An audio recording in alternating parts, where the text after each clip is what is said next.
Algunos momentos son como un relámpago en una noche oscura. Iluminan todo, cambiando el paisaje en un instante. Esta es una historia sobre uno de esos momentos. Trata de una camarera silenciosa en un restaurante de lujo, un multimillonario cuya riqueza solo era igualada por su arrogancia. Y un torrente de palabras airadas pronunciadas en un idioma que él pensaba que era su arma secreta. Su intención era humillarla, ponerla en su lugar.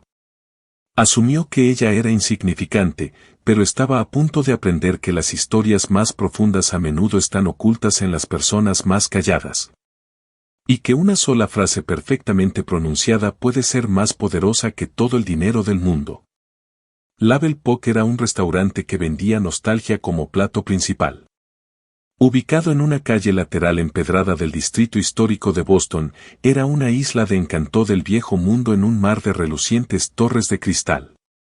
Su dueño, un hombre amable y perpetuamente preocupado llamado Marco Clete, insistía en manteles reales, flores frescas en cada mesa y un personal que valoraba la discreción por encima de todo.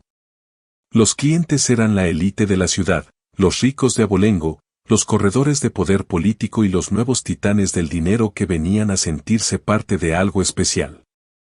Amelia Sterling era un fantasma en esta jaula dorada. A sus 24 años, se movía con una economía de movimientos que hablaba de años de práctica. Era eficiente, observadora y casi completamente invisible, justo como le gustaba. Su uniforme, una blusa negra impecable y pantalones, era su armadura. Su actitud reservada era su escudo.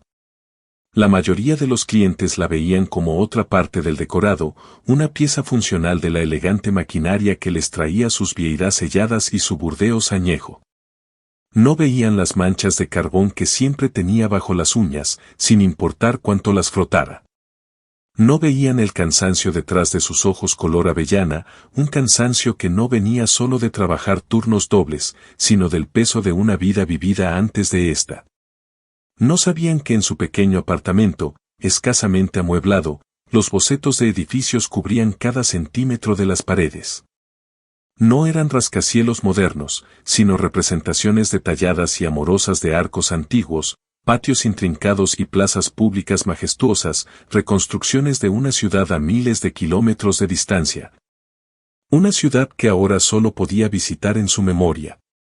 No era solo una camarera. Era estudiante de arquitectura en el colegio de la ciudad, impulsada por café tibio y una necesidad ardiente y desesperada de reconstruir lo que se había perdido. Esa noche de martes en particular, el aire en Label Pock estaba cargado con el zumbido bajo de conversaciones costosas. Una tormenta se gestaba afuera, y la cálida luz tenue del restaurante parecía un santuario. Amelia se deslizaba entre las mesas, rellenando vasos de agua y recogiendo platos. Con la mente parcialmente ocupada en un complicado problema de ingeniería estructural que estaba abordando para su proyecto de mitad de semestre. Entonces, él entró. Samuel Chevalier no era un hombre que simplemente entraba en una habitación, la conquistaba. Alto, vestido impecablemente con un traje a medida que probablemente costaba más que el semestre completo de matrícula de Amelia, irradiaba un aura de poder depredador crudo. Era un magnate inmobiliario, un asaltante corporativo, un hombre que veía las ciudades no como lugares donde vivía la gente, sino como tableros de ajedrez en los que construir su imperio. Lo acompañaban dos hombres más jóvenes, Leo Martínez y Richard Powell, ambos luciendo nerviosos y ansiosos por complacer, como chacales en la órbita de un león. El señor Clete los recibió personalmente, su calidez habitual reemplazada por una tensión palpable. Amelia, desde su punto de observación en la estación de servicio, sabía por qué. La compañía de Chevalier Global, había comprado recientemente todo el bloque, incluido el edificio histórico que albergaba Label Pock.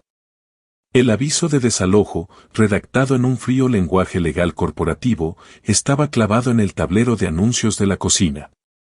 Durante meses, el señor Clete había estado luchando contra ello, defendiendo que el restaurante era un hito, una parte del alma de la ciudad.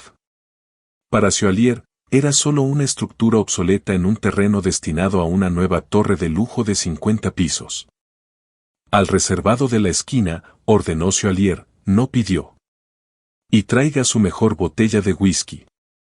Estamos celebrando una victoria. El rostro del señor Clete se ensombreció, pero asintió y los llevó a la mejor mesa de la casa. Amelia fue asignada a su sección. Su estómago se tensó. Respiró hondo, alisó su delantal y caminó hacia la guarida de León. Buenas noches, caballeros. ¿Puedo empezar con un poco de agua? Preguntó, con la voz calma y uniforme. Chevalier ni siquiera la miró. Estaba ocupado desplazándose por algo en su teléfono. Solo traiga el whisky, espetó, agitando una mano despectiva. Richard Powell, el más adulador de los dos socios, sonrió con sorna. El hombre dijo la mejor botella, cariño. No nos traigas algo barato. Amelia simplemente asintió. Por supuesto, señor. Durante la siguiente hora, los atendió con un profesionalismo impecable. Mantuvo la compostura mientras Chevalier reprendía a gritos a un subordinado por teléfono sobre un trato en Dubái, su voz cortando el suave ambiente del restaurante. Ignoró la forma condescendiente en que Richard ordenaba su comida, como si hablara con una niña. Leo, el otro socio, era más callado, lanzándole a Amelia miradas ocasionales que parecían reflejar un atisbo de simpatía antes de apartar la vista rápidamente, reacio a enfrentarse a su jefe. La tensión en la mesa giraba en torno a Chevalier. Estaba inquieto, agitado, un hombre acostumbrado al movimiento constante, para quien el simple acto de sentarse a comer era una molestia. Trataba al restaurante y a su personal como una extensión de su voluntad. Cuando su filete no estaba cocinado exactamente a su gusto, lo devolvió sin decir palabra, simplemente empujando el plato al borde de la mesa con una mirada de disgusto. Amelia manejó todo con la misma eficiencia plácida. Había lidiado con clientes difíciles antes. Había enfrentado cosas mucho peores en su vida que el mal genio de un hombre rico. Era como una piedra en un río, dejando que la corriente de su arrogancia pasara sobre ella. El momento fatídico llegó con el café. La tormenta había estallado, y la lluvia ahora azotaba las ventanas. Chevalier estaba en medio de una diatriba sobre la burocracia que retrasaba su nueva torre, la misma que reemplazaría este restaurante. Gesticulaba salvajemente, su mano cortando el aire. Amelia se acercó para rellenar su taza de café, moviéndose con cuidado, como siempre. ¿Más café, señor Chevalier? No la escuchó o no le importó. Mientras ella se inclinaba con la cafetera, su mano salió disparada en un gesto de frustración. Chocó con su brazo. La cafetera se inclinó, y el líquido oscuro y caliente se derramó sobre la mesa, salpicando el mantel blanco inmaculado y, lo más crítico, un montón de planos arquitectónicos que acababa de desplegar. Un silencio mortal repentino cayó sobre la mesa. El zumbido bajo del restaurante pareció desvanecerse en la nada. Chevalier miró la mancha marrón que se extendía sobre sus planos. Su rostro, que había estado enrojecido por la ira, palideció de furia. Lentamente levantó la mirada de los papeles arruinados hacia Amelia. Sus ojos eran como pedazos de hielo. Richard Powell jadeó. Y chica torpe. ¿Tienes idea de lo que has hecho? El corazón de Amelia latía con fuerza contra sus costillas, pero su rostro permaneció impasible. Lo siento mucho, señor. Fue un accidente. Chevalier empujó su silla hacia atrás, las patas raspando con fuerza contra el suelo. Se puso de pie, cerniéndose sobre ella.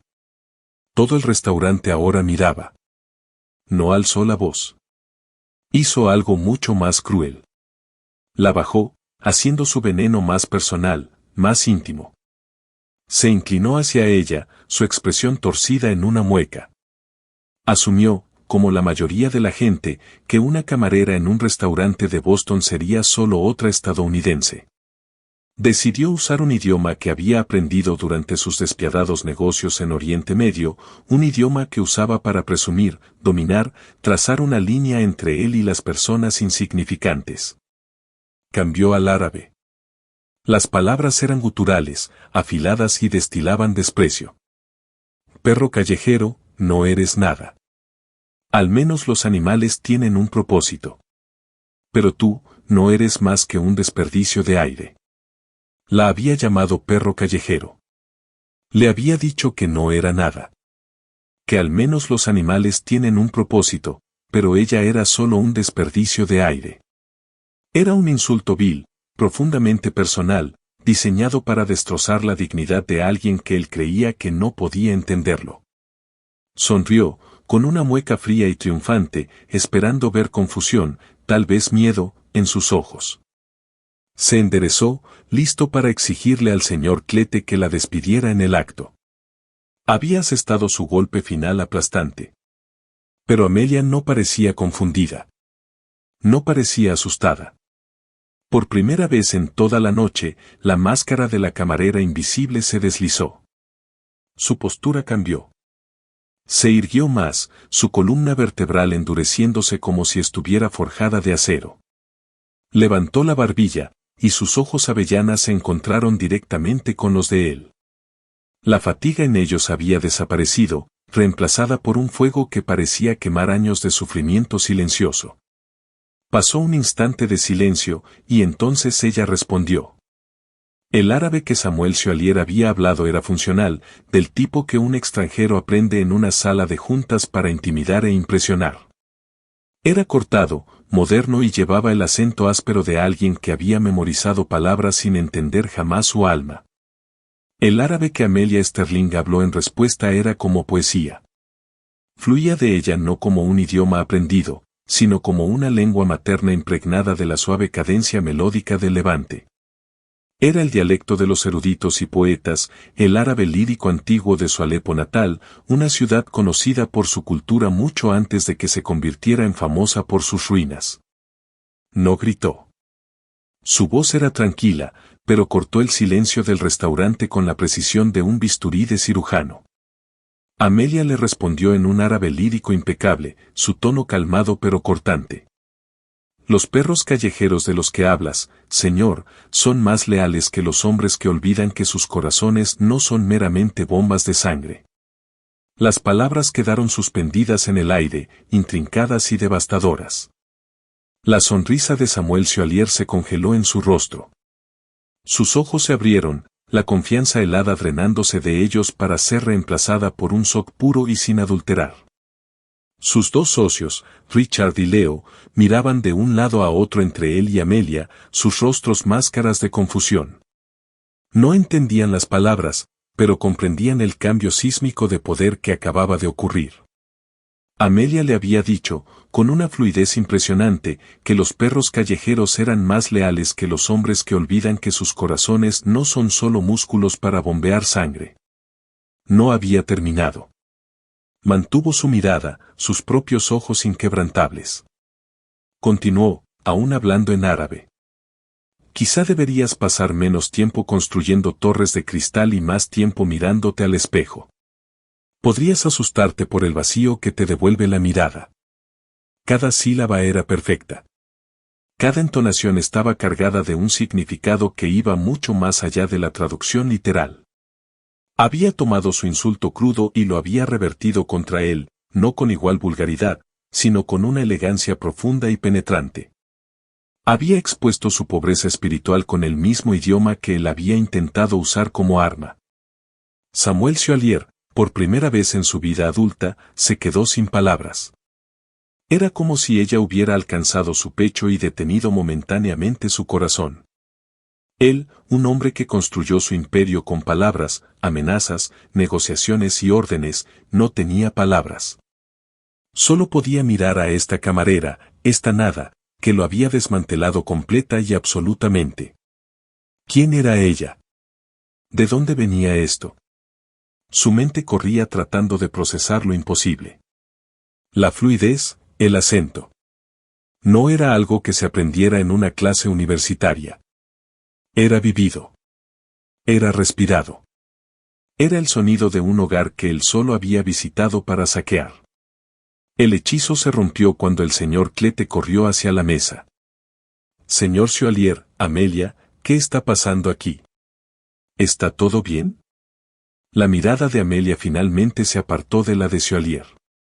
Se volvió hacia su jefe, y el fuego en sus ojos se suavizó en una resolución cansada y familiar.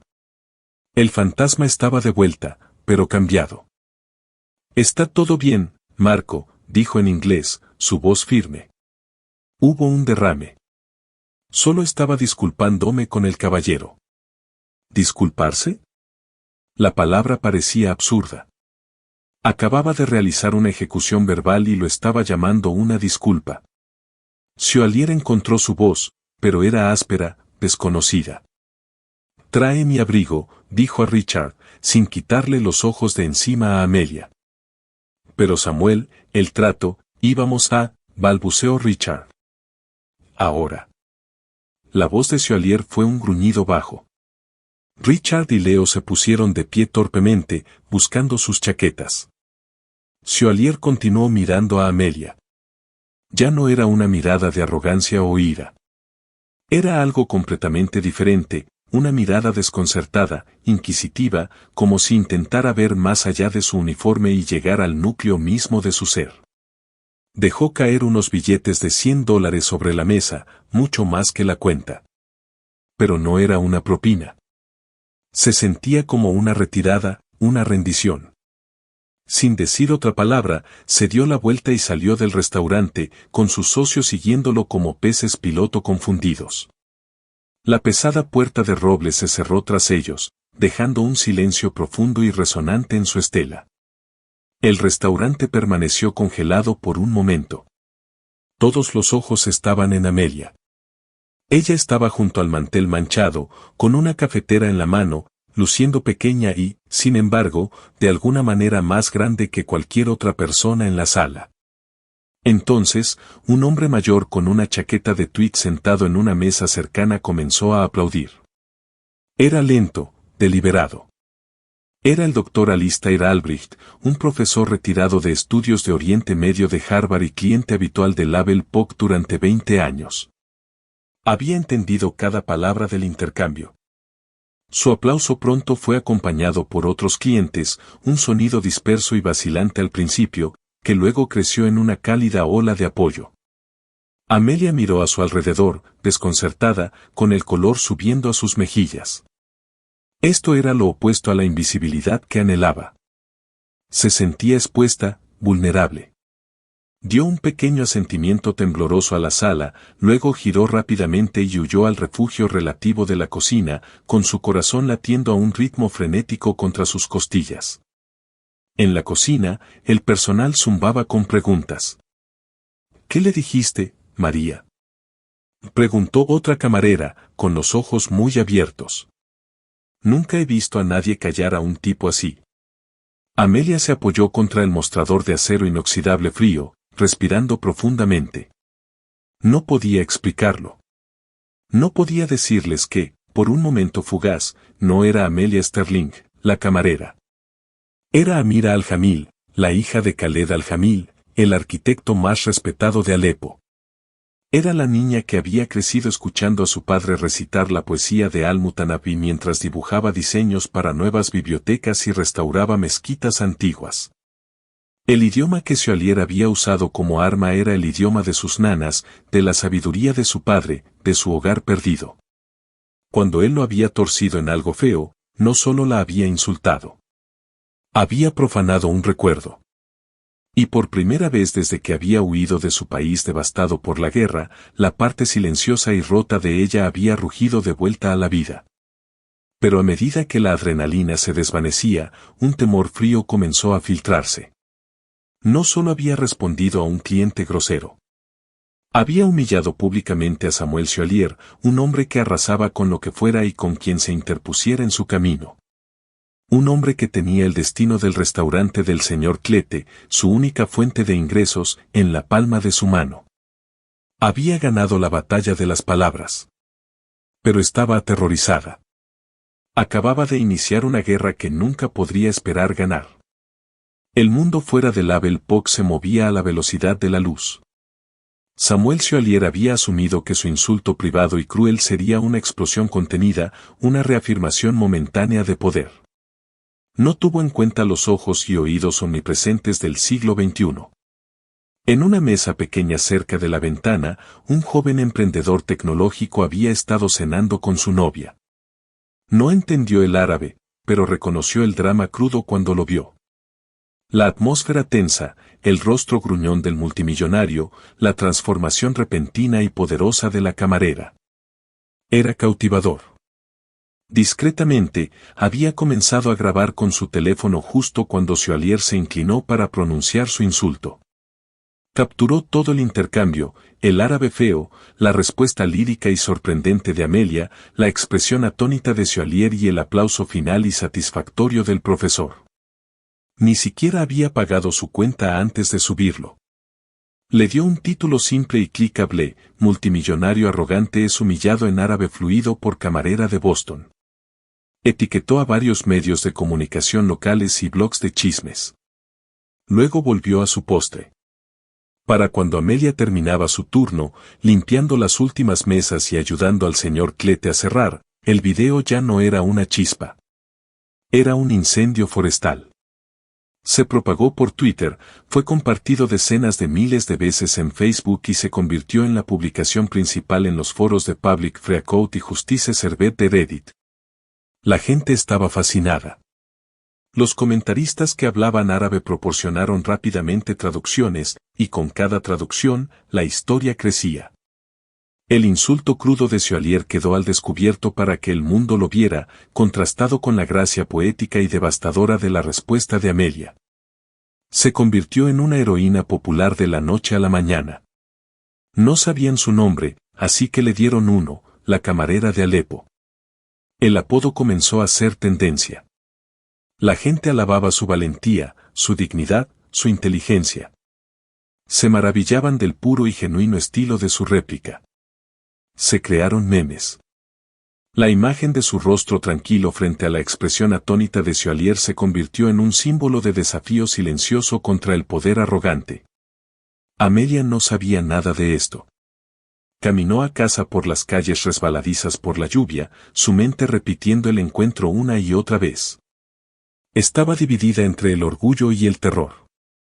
El orgullo era un sentimiento olvidado, una brasa cálida de una vida que creía extinguida. El terror era demasiado familiar. Se preocupaba por el señor Klette. Se preocupaba por su trabajo, su matrícula, su frágil vida nueva cuidadosamente construida. Llegó a su pequeño apartamento, el olor a trementina y papel viejo era un consuelo. Encendió su portátil para trabajar en su proyecto de mitad de semestre, pero su mente estaba demasiado dispersa. Por un impulso, abrió un navegador y escribió Level-Pog. Los resultados de la búsqueda la golpearon como un golpe físico. Su rostro, o más bien una versión borrosa y pixelada de el del video, estaba en todas partes. Los titulares de las noticias le gritaban: ¿quién es la misteriosa camarera que puso a Samuel Xoalier en su lugar? El insulto en árabe de un multimillonario de Boston se le devuelve en un video viral. La camarera de Alepo, una historia de gracia bajo presión. Hizo clic en el video, con la mano temblando. Vio la escena desarrollarse desde la perspectiva de un extraño. Escuchó su propia voz hablando el idioma de su infancia, y una ola de profunda tristeza y añoranza la envolvió. Escuchó la voz de su padre en su propia cadencia. Vio la fuerza de su madre en su postura. El video duraba solo 1 minuto, pero contenía toda su historia. Su teléfono vibró. Era el señor Klette. Amelia, ¿estás viendo esto? Su voz estaba tensa por el pánico. Sí, Marco. Lo siento mucho. Nunca quise que esto pasara. No es tu culpa, pequeña, dijo, aunque su tono traicionaba su miedo.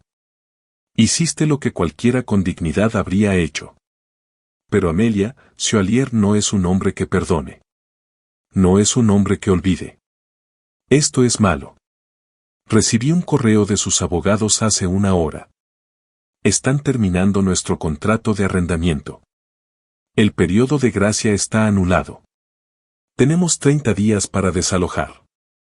El suelo pareció desvanecerse bajo ella. 30 días. Pero eso es ilegal. Tu contrato tiene los mejores abogados que el dinero puede comprar, Amelia. Encontraron un vacío legal, una tecnicidad. No importa si es legal. Para cuando lo pelee en los tribunales, ya estaremos fuera. No solo va a demoler el edificio ahora. Nos está castigando. Me está castigando por ti. Las palabras, aunque no pretendían ser crueles, le atravesaron el corazón. Ella era la causa. Su momento de desafío le había costado a este hombre amable su sustento, el trabajo de su vida. Los empleos de sus amigos, María, los cocineros, los lavaplatos, todos se habían ido por su culpa. La culpa era aplastante, más pesada que cualquier insulto que Siolier pudiera haberle lanzado. Mientras tanto, en su ático con vistas a la ciudad, Samuel Siolier veía el mismo video. Pero no sentía culpa. Sentía una rabia tan pura y fría que era casi sublime. No era el insulto lo que le molestaba. Era la pérdida de control, la humillación pública. Había pasado toda una vida cultivando una imagen de poder intocable, y en 60 segundos, una camarera sin nombre la había destrozado. Su teléfono no dejaba de sonar. Su equipo de relaciones públicas estaba en modo pánico total. La junta directiva exigía una explicación. Un importante inversor de Abu Dhabi, un hombre cuyo respeto había trabajado años para ganar, le envió un mensaje de texto de una línea: así no se comportan los hombres fuertes. Encuéntrala, le ordenó al jefe de su seguridad personal, un hombre formidable llamado Carter. No me refiero a su nombre en la nómina del restaurante. Quiero saber todo. ¿Dónde nació, dónde estudió, qué desayunó? Quiero saber quién le dio el derecho a mirarme de esa manera. Averigua quién es. Todo. Carter, un hombre acostumbrado a desenterrar espionaje corporativo y registros financieros ocultos, asintió. Se hará, señor Siolier. Samuel volvió a la pantalla, pausando el video en el rostro de Amelia. La mirada desafiante en sus ojos era como un desafío personal. Era un hombre que levantaba edificios, aplastaba competidores y rediseñaba los horizontes de las ciudades. No sería derrotado por una camarera. La encontraría y usaría la información para aplastarla, para reafirmar su dominio. Demostraría que en su mundo, las personas como ella no tenían la última palabra. El incendio digital ardía ahora, pero él sería quien controlara las cenizas. Carter era brutalmente eficiente. Como exanalista de inteligencia, se movía por el mundo digital y físico con una precisión quirúrgica silenciosa. Para él, descubrir la vida de Amelia Sterling era algo trivial. En 24 horas, un archivo cifrado y elegante aterrizó en la bandeja de entrada de Samuel Siolier. El asunto era simple: dossier completo de A. Sterling. Samuel lo abrió en su oficina de paredes de cristal estériles. La ciudad de Boston se extendía bajo él como un mapa. Esperaba encontrar una historia de lucha mundana, tal vez una inmigrante de segunda generación, una visa de estudiante, un historial de trabajos humildes. Buscaba una ventaja, una debilidad, un punto de presión que pudiera usar para silenciarla y reparar su imagen pública. Lo que encontró fue una historia de fantasmas. La primera página era información estándar. Nombre: Amelia Sterling, edad: 24. Dirección actual: un edificio de apartamentos en Allston. Ocupación: camarera en Label Poc. Estudiante en la Escuela de Arquitectura del Boston City College. Hizo una pausa. Arquitectura. Un destello de algo, molestia, sorpresa, lo atravesó. Miró el modelo a medio terminar de su propia torre Siolier que estaba en una esquina de su oficina. Desechó el pensamiento y siguió leyendo. La siguiente sección era su historial de inmigración. Estado: refugiada política, asilo otorgado hace 5 años. País de origen, Siria. Ciudad de origen, Alepo. Esto le dio otra pausa. Alepo. El nombre era un titular, una tragedia que había leído en el Wall Street Journal con su expreso matutino. Un lugar de escombros y polvo. Explicaba su acento, pero no explicaba el fuego en sus ojos, la dignidad regia. Luego hizo clic en el siguiente archivo, titulado Historial Familiar, y el mundo se inclinó sobre su eje. El archivo contenía documentos escaneados, certificados de nacimiento traducidos y recortes de periódicos antiguos. Su nombre no era originalmente Amelia Sterling. Era una anglicización que había adoptado para una nueva vida. Nombre de nacimiento, Amira Al-Jamil. El nombre Al-Jamil no le decía nada. Pero el nombre de su padre, que apareció a continuación, lo golpeó como un golpe físico. Padre, Dr. Khaled Al-Jamil, ocupación, arquitecto y profesor de Historia de la Arquitectura, Universidad de Alepo. La sangre de Samuel se heló. Se inclinó hacia adelante, con el rostro a centímetros de la pantalla. No podía ser. Se apresuró a abrir una nueva pestaña del navegador y escribió el nombre Khaled Al-Jamil. Los resultados de la búsqueda estaban llenos de revistas académicas, publicaciones de arquitectura y tributos de la UNESCO. Khaled Al-Jamil no era solo un arquitecto.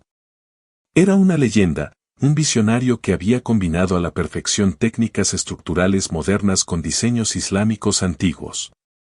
Era famoso por su restauración de la gran mezquita de Alepo y sus diseños para bibliotecas públicas y centros culturales en todo el Levante. Era un purista, un poeta en piedra y acero. Años atrás, cuando Samuel apenas comenzaba, hambriento y ambicioso, había estudiado el trabajo de los grandes arquitectos del mundo. Tenía una secreta admiración por los maestros, un lado de sí mismo que nunca mostraba a sus socios comerciales despiadados. Recordaba haber visto un perfil sobre Khaled Al-Jamil en una revista internacional de diseño. Había quedado cautivado por la filosofía del hombre de que los edificios debían servir al alma de una comunidad, no solo al ego de su creador. Lo había descartado en ese momento como ingenuo, pero la elegancia de los diseños de Al-Jamil se había quedado con él. El dossier continuaba, y la historia se volvía oscura. Incluía fotos satelitales e informes de la Cruz Roja.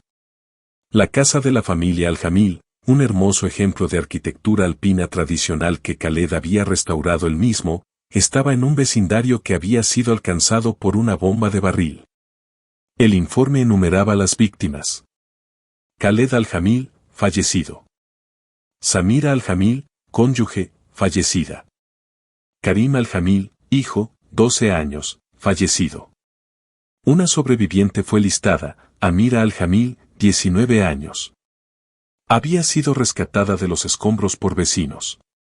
Pasó 2 meses en una clínica improvisada en un campo de refugiados antes de emprender el peligroso viaje a través de Turquía, luego a Europa y finalmente, a través de un programa de refugiados de la ONU, a Estados Unidos. El documento final en el archivo era una fotografía. Era una copia escaneada de un antiguo retrato familiar. Un hombre sonriente con ojos amables e inteligentes, Khaled Al-Jamil, estaba con el brazo alrededor de una mujer hermosa. Frente a ellos estaba un niño pequeño pateando un balón de fútbol y una adolescente con cabello largo y oscuro y los mismos ojos avellana que lo habían enfrentado en el restaurante.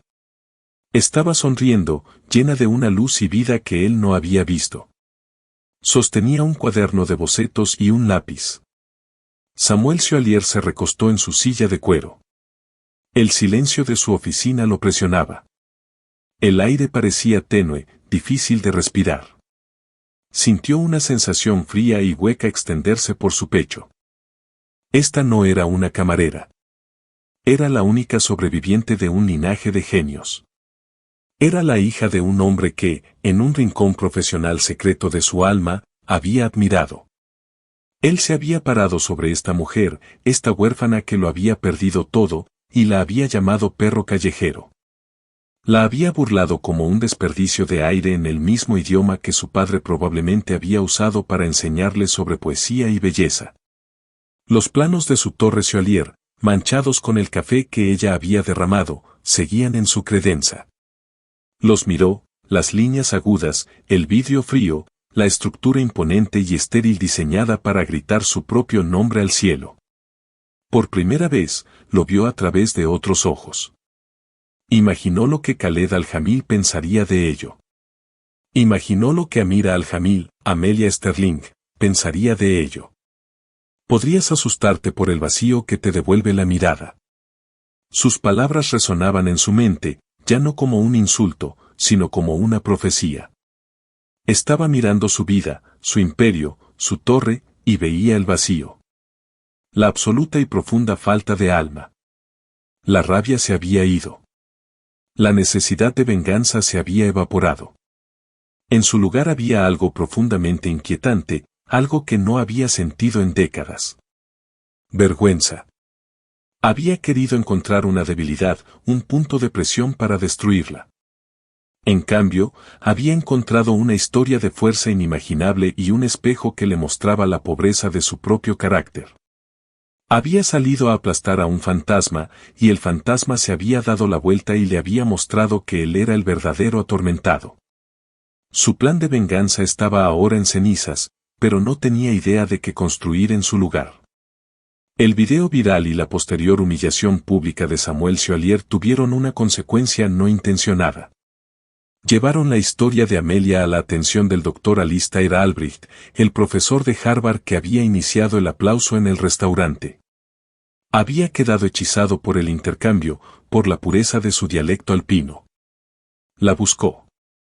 La encontró, no en el ahora clausurado Label Poc, sino en la biblioteca del City College, inclinada sobre una mesa de dibujo, su rostro iluminado por el brillo de una lámpara. Parecía exhausta, pero decidida. Se presentó gentilmente, pronunciando algunas palabras en el mismo árabe clásico que ella había usado. La cabeza de Amelia se levantó, sus ojos abiertos por la sorpresa. Estaba allí esa noche, explicó en inglés. Soy profesor retirado de Historia de Oriente Medio. Lo que hiciste, la dignidad que mostraste, fue extraordinario. Con vacilación, Amelia comenzó a hablar. Por primera vez desde que llegó a América, le contó a alguien su historia. No la versión sanitizada de refugiada, sino la verdadera. Habló de su padre, su trabajo, su sueño de seguir sus pasos y la culpa aplastante que ahora sentía por el destino de Label Poc. El Dr. Albrecht escuchó, su expresión volviéndose más grave con cada palabra. Amelia, dijo finalmente, con voz firme. No tienes nada de que sentirte culpable. Un hombre como Choislier es una fuerza de la naturaleza, como un huracán. Solo pasó que tú estabas en su camino. Pero no te rompiste. Hizo una pausa. Tu padre, Khaled Al-Jamil, fue un gran hombre. Su pérdida fue una pérdida para el mundo entero. Su trabajo no debe ser olvidado. Tu trabajo no debe ser olvidado. Inspirado y envalentonado por su historia, el Dr. Albrecht hizo algunas llamadas. Estaba retirado, pero su nombre aún tenía un peso inmenso. Habló con una periodista del Boston Globe, una exalumna suya conocida por sus reportajes profundos y compasivos. Contactó con la Comisión de Hitos Históricos de la ciudad. No solo les contó sobre una camarera que fue agraviada. Les contó la historia de Amira Al-Jamil, heredera de un legado arquitectónico, y como el último vestigio de su nueva vida estaba a punto de ser demolido por el mismo hombre que había insultado su herencia. La narrativa comenzó a cambiar. La historia ya no era solo sobre un multimillonario grosero. Se convirtió en una historia sobre cultura, historia y preservación. Era David contra Goliat. Pero ahora, David tenía una historia de fondo que resonaba con toda la ciudad. Las protestas, pequeñas al principio, comenzaron a formarse fuera del tapiado Label Poc. Estudiantes del colegio de Amelia se unieron, sosteniendo carteles que decían, el alma de Boston no está en venta y construyan puentes, no torres. La Comisión Histórica, bajo presión pública, anunció una revisión de emergencia del estatus de hito del edificio, una medida que detendría temporalmente cualquier permiso de demolición. Samuel Chevalier se encontró en un tipo de guerra completamente nuevo. No era una adquisición corporativa que pudiera ganar con ofertas hostiles y tratos a puerta cerrada. Era una batalla por la opinión pública y estaba perdiendo catastróficamente. La historia de la hija del arquitecto era mucho más convincente que la del multimillonario agraviado. Sus intentos de control de daños, una disculpa estéril aprobada por abogados publicada por su firma de relaciones públicas, fueron recibidos con ridículo y desprecio. Sus inversores estaban nerviosos. El proyecto de la Torre Chevalier ahora estaba sumido en mala prensa y retrasos burocráticos. Su marca, una vez sinónimo de poder y éxito, se estaba volviendo sinónimo de acoso y vandalismo cultural. Estaba sentado en su oficina, con el dossier sobre Amelia aún abierto en su computadora. Tenía dos opciones. Podía redoblar esfuerzos, usar su ejército de abogados para aplastar a la oposición, luchar contra la ciudad y eventualmente construir su monumento al vacío. Ganaría eventualmente. Siempre lo hacía. Pero la victoria sería hueca, construida sobre una base de odio público y su propia vergüenza privada. O podía hacer algo más, algo que nunca había hecho antes. Podía ceder el control. Podía admitir la derrota. Miró la foto de la sonriente familia Al-Jamil. Miró a la adolescente con el cuaderno de bocetos. Pensó en ella en la biblioteca, dibujando edificios de memoria mientras él estaba sentado en su torre de cristal contando su dinero. Su teléfono sonó. Era Leo Martínez, su socio más callado y observador. Señor, dijo Leo, con voz vacilante. He estado siguiendo las noticias. Esto no va a desaparecer. ¿Cuál es tu punto, Leo? Espetó Samuel, su vieja impaciencia resurgiendo. Mi punto, señor, es que tal vez estamos viendo esto de la manera equivocada. Estamos intentando silenciarla. Tal vez deberíamos estar escuchándola. Era algo valiente de decir, y Leo sabía que estaba arriesgando su carrera. Samuel guardó silencio por un largo momento. El antiguo él habría despedido a Leo en el acto por tal insubordinación, pero el antiguo él no había sido tan profundamente diseccionado por unas pocas líneas de poesía. Consigue el coche, Leo, dijo Samuel, su voz tranquila, desprovista de su arrogancia habitual. Vamos a dar un paseo, y averigua dónde puedo encontrar a Amelia Sterling. No para enviarle documentos legales, para hablar. Leo quedó atónito. Sí, señor. Inmediatamente, señor. Mientras Samuel se levantaba, sus ojos cayeron una vez más en el modelo de la Torre Chevalier. Caminó hacia él, este monumento a su propio ego. Miró sus líneas estériles, su ambición sin alma, y con un movimiento repentino y decidido, pasó su brazo por el pedestal, enviando el modelo multimillonario al suelo en una lluvia de plástico destrozado y sueños rotos. No miró atrás al destrozo. Iba a construir algo nuevo. Encontrar a Amelia no fue difícil. El doctor Albrecht se había convertido en una figura protectora en su vida. Y cuando Leo Martínez lo llamó, explicando que el señor Chevalier deseaba hablar con ella en persona, el viejo profesor fue escéptico. No la acosará, insistió Leo.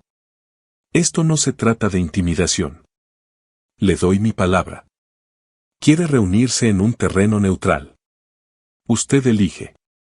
Tras una larga conversación con Amelia, quien estaba tanto aterrorizada como extrañamente decidida, se organizó una reunión. El lugar que ella eligió no fue una oficina de abogados ni una sala de juntas, sino el patio principal de la Biblioteca Pública de Boston, un espacio abierto y pacífico. En sí mismo una obra maestra de la arquitectura rodeada de arcos elegantes y el susurro tranquilo de las páginas que se pasan. Amelia llegó primero, sentándose en un banco de piedra cerca de la fuente. Aferraba su cuaderno de bocetos desgastado contra su pecho como un escudo. Cuando Samuel Chevalier llegó, estaba solo. sin socios, sin guardaespaldas. No llevaba su habitual traje de poder, sino un simple suéter oscuro y pantalones. Parecía más pequeño de alguna manera, sin la armadura de su riqueza. Se detuvo a unos pasos de ella, con las manos en los bolsillos. El bullicio de la ciudad parecía desvanecerse. Señorita Sterling, comenzó, con voz baja. Amira. Escucharle decir su verdadero nombre la estremeció. Era tanto íntimo como inquietante. Gracias por reunirse conmigo, continuó. No ofreció un apretón de manos. Parecía saber que no sería bien recibido. Las cosas que te dije, la disculpa que escribieron mis abogados. Nada de eso es suficiente. Fue despreciable. No hay excusa. Amelia lo observó, su expresión ilegible. No dijo nada, simplemente esperando. No solo busqué tu nombre, confesó, bajando la mirada al suelo de piedra por un momento. Busqué todo. Tu familia, tu padre. La miró de nuevo, sus ojos mostrando una nueva honestidad cruda. Conocí su trabajo hace años. Lo admiraba. Era un verdadero artista. Lo que le pasó a él, a tu familia, es una tragedia sin palabras. Los nudillos de Amelia estaban blancos donde apretaba su cuaderno de bocetos. Las lágrimas picaban en sus ojos, pero se negó a dejarlas caer. Este hombre no tenía derecho a su dolor. ¿Por qué me dices esto?, preguntó, su voz apenas un susurro. ¿Para qué sienta lástima por ti? No, dijo rápidamente, para que lo entiendas. El hombre que te dijo esas cosas en el restaurante era un producto de un mundo contra el que el trabajo de tu padre se alzaba. Un mundo de ego, de demolición, de olvidar el pasado. Cuando me respondiste, me lo recordaste. Dio un paso más cerca. Mi torre, el proyecto. Lo he cancelado. Los ojos de Amelia se abrieron con incredulidad. ¿Cancelaste? ¿Y qué hay del restaurante? ¿El señor Clete? El edificio no será demolido. Ya contacté al abogado del señor Clete. Estoy reinstaurando su contrato de arrendamiento indefinidamente y estoy pagando personalmente por los daños que mis amenazas legales han causado a su negocio. La comisión histórica puede retirarse. Esto era más de lo que ella jamás había esperado. Una ola de alivio tan poderosa que casi la mareó la envolvió. Marco estaba a salvo. Los trabajos de sus amigos estaban a salvo. Pero seguía siendo cautelosa. Un hombre como este no se rendía simplemente. ¿Por qué?, preguntó, la única palabra colgando en el aire. Porque, dijo Samuel, quiero construir algo más, algo mejor, y no puedo hacerlo sin ti. Metió la mano en su chaqueta y sacó, no un documento legal, sino un papel de dibujo enrollado. Lo extendió en el banco entre ellos. Era un plano de sitio en blanco del bloque donde estaba Label Poc. Todavía poseo el terreno alrededor del restaurante, explicó. Pero ya no voy a construir un monumento a mí mismo. Quiero construir un centro para el arte y la cultura. Un lugar para inmigrantes, para refugiados, un lugar que celebre la herencia de las personas que hacen que esta ciudad sea lo que es. Un lugar con bibliotecas, galerías y espacios para espectáculos. Un lugar con jardines como los que una vez adornaron los patios de Alepo. La miró, su expresión intensa. Pero yo soy un hombre que construye con vidrio y acero. No sé cómo construir con alma. Tu padre lo sabía. Y veo sus ojos cuando te miro. Veo su talento en la forma en que sostienes ese cuaderno de bocetos. Golpeó el papel en blanco. Te estoy ofreciendo una beca completa para cualquier programa de arquitectura del país. MIT, Harvard, el que elijas. Todos los gastos pagados. Y te estoy ofreciendo un trabajo, empezando ahora, como consultora remunerada en este proyecto. No quiero que seas camarera nunca más. Quiero que seas arquitecta. Ayúdame a construir algo que honre su memoria en lugar de solo otra torre vacía. Amelia quedó atónita, sin palabras. Su mente estaba en un torbellino. Era una oferta imposible, una solución de cuento de hadas nacida de una pesadilla. ¿Era una trampa? ¿Una forma de apropiarse de su historia y salvar su reputación? Buscó en su rostro cualquier señal de engaño, pero solo vio una profunda fatiga y un destello de esperanza desesperada. Pensó en su padre. Él creía que la arquitectura podía sanar, que los edificios podían ser puentes entre culturas, entre pasado y futuro. No habría querido que ella se definiera por la amargura y la ira. Habría querido que construyera. Lentamente, descruzó los dedos de su cuaderno de bocetos. Lo abrió en una página en la que había estado trabajando la noche anterior. No era un recuerdo de Alepo. Era un diseño nuevo, un concepto para una biblioteca pública moderna, pero con un atrio central elevado, diseñado como un patio sirio tradicional, completo con arcos geométricos y una fuente en su centro. Era una fusión de su pasado y su presente. Deslizó el cuaderno de bocetos por el banco hacia él. Samuel miró el dibujo. Vio las líneas elegantes, el uso cuidadoso de la luz y el espacio, el profundo respeto por la historia mezclado con una visión audaz para el futuro. Vio el alma de Khaled Al-Jamil refinada y renacida en las manos de su hija. Una lenta sonrisa, la primera genuina que Amelia había visto en él, tocó sus labios. Sí, suspiró, su voz llena de asombro. Algo exactamente como esto. Amelia miró de su boceto al hombre poderoso a su lado. Y por primera vez, no vio a un enemigo. Vio a un socio. Vio una oportunidad. Una oportunidad no solo para reconstruir las ruinas de su memoria, sino para construir un futuro que nunca se había atrevido a imaginar.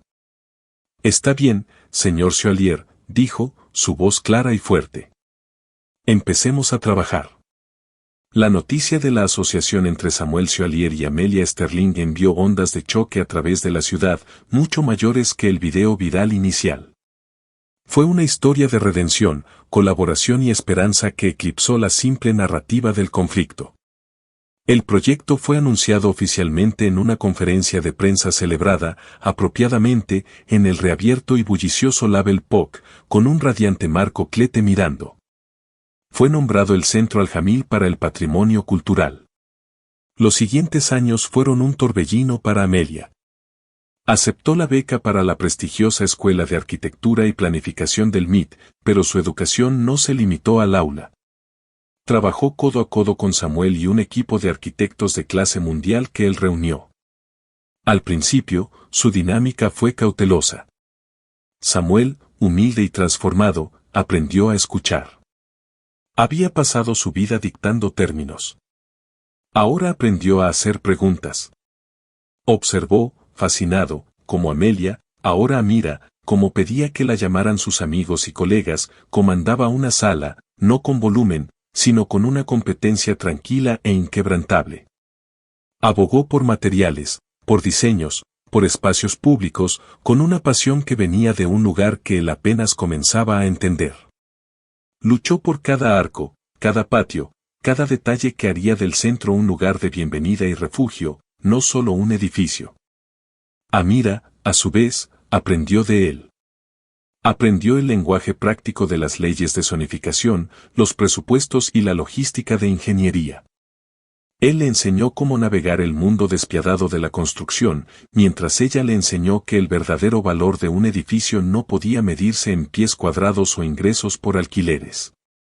Forjaron una alianza improbable pero poderosa, construida sobre un objetivo compartido y un respeto mutuo ganado con esfuerzo. Leo Martínez, el socio que había aconsejado a Samuel que escuchara, fue ascendido para supervisar el proyecto, sus instintos compasivos finalmente recompensados. Richard Powell, incapaz de adaptarse al nuevo etos de la compañía, renunció silenciosamente. El Dr. Albrecht fue nombrado miembro del Consejo de Directores del Centro, asegurando que su misión siempre permaneciera fiel a sus principios fundacionales. En un fresco día de otoño, 5 años después de su encuentro fatídico, el Centro Al-Jamil abrió sus puertas al público. Era una pieza de arquitectura impresionante. No rasgaba el cielo como la torre que Samuel había imaginado alguna vez. En cambio, abrazaba la calle. Su fachada de piedra caliza pálida y madera cálida estaba intrincadamente tallada con patrones geométricos que recordaban el arte sirio antiguo. Label Pok estaba perfectamente integrado en su esquina, su encanto del viejo mundo preservado y celebrado. El corazón del centro era el vasto atrio iluminado por el sol que Amira había esbozado por primera vez en su cuaderno. Una fuente burbujeaba pacíficamente en su centro, el sonido del agua era un bálsamo relajante. Las galerías se ramificaban, exhibiendo el arte de artistas inmigrantes y refugiados. Una biblioteca de última generación estaba llena de libros en docenas de idiomas. Una sala de espectáculos albergaba músicos y poetas de todo el mundo. Era más que un edificio. Era un testimonio vivo y respirante de la idea de que la mayor fortaleza de una ciudad son sus personas y sus historias. El día de la inauguración, se celebró una ceremonia de dedicación en el atrio principal. Amira, ahora una arquitecta confiada y serena, estaba en el podio. Miró a la multitud diversa, a Marco Clete, limpiándose una lágrima de los ojos, al doctor Albrecht, radiante de orgullo, y a Samuel Chevalier, de pie no en el centro de atención, sino silenciosamente a un lado, observándola con una expresión de profundo respeto. Los edificios no son solo piedra y vidrio, dijo Amira, su voz resonando en el espacio que había diseñado. Son recuerdos. Son refugios. Son escenarios donde se desarrolla la vida humana. Mi padre me enseñó que el papel de un arquitecto no es imponer una visión a una comunidad, sino escuchar su corazón y darle una forma física. Este centro es un testimonio de esa creencia. Es para cada persona que alguna vez tuvo que empezar de nuevo. Es la prueba de que, desde los escombros más profundos, siempre se puede construir algo hermoso y nuevo. Más tarde ese día, mientras el sol se ponía, proyectando sombras largas a través de los grandes arcos, Amira encontró a Samuel de pie junto a la fuente. Él habría estado orgulloso de ti, dijo Samuel en voz baja.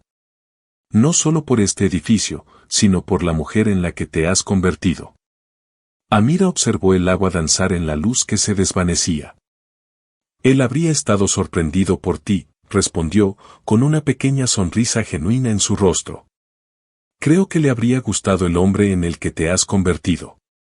La ira y el dolor de aquella noche en el restaurante parecían pertenecer a otra vida. Fue un relámpago que, al final, había iluminado un camino hacia adelante para ambos.